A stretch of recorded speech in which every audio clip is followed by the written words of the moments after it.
આજે વિધાનસભા ગૃહની અંદર માનનીય મુખ્યમંત્રી શ્રી દ્વારા એક અભિનંદન પ્રસ્તાવ લઈને આવ્યા હતા ઓપરેશન સિંધુને લઈને, જે આપણા સૈનિકો દ્વારા જે એર સ્ટ્રાઇક કરી અને આતંકવાદીઓનો પાકિસ્તાનની અંદર 100 કિલોમીટર અંદર ગરી અને પાકિસ્તાનના જે આતંકવાદી ઠિકાણા ઉપર નેસ્તનાબૂદ કરવામાં આવ્યો હતો, એનો અભિનંદન પ્રસ્તાવ હતો.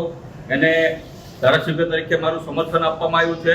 પણ સાથોસાથ એ પણ રાજ્ય સરકારને એક સૂચન પણ કરવામાં આવ્યું છે કે ભાઈ આપણા દેશના જવાનો જે રીતના પોતાનો જીવ જોખમમાં મૂકી અને આપણા દેશનું રક્ષણ કરે છે, પણ જ્યારે તમે જોયું છે કે આપણા ગુજરાતની અંદર મોટા ભાગના માજી સૈનિકો પોતાના હક અધિકાર માટે આંદોલન કરી રહ્યા છે છેલ્લા બે વર્ષથી. એમાં જોયું છે કે તમે મોટા ભાગના રાજ્યોની અંદર માજી સૈનિકોનું અલગ મંત્રાલય હોય છે, ગુજરાતમાં નથી.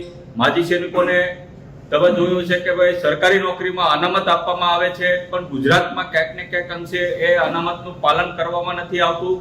એના માટે મેં રાજ્ય સરકારને, ગુજરાતની સરકારને આ સૂચન કર્યું હતું ભાઈ આપણા સૈનિકોને પણ અલગથી મંત્રાલય આપવામાં આવે, અલગથી એને સરકારી નોકરીમાં અનામત આપવામાં આવે, જેથી કરીને આપણા જે દેશના જવાનો છે એનું મનોબળ વધી જાય. અને સાથોસાથ જે આપણા ગુજરાતના જે શહીદો થાય છે તો એને 1 કરોડનું વળતર પણ આપવામાં આવે, જે અન્ય રાજ્યોમાં આપવામાં આવે છે. તો આ પ્રસ્તાવને મેં ધારાસભ્ય તરીકે સમર્થન આપ્યું હતું. પણ જે આપણા દેશ માટે પોતાનું બલિદાન આપે છે, જેના કારણે આ ઓપરેશનો આપણે કરી રહ્યા છીએ, એ જવાનો ગુજરાતમાં આંદોલન ન કરે અને એની તમામ માંગો સ્વીકારાય એવી એક માંગણી કરી હતી ગૃહના મારફતે.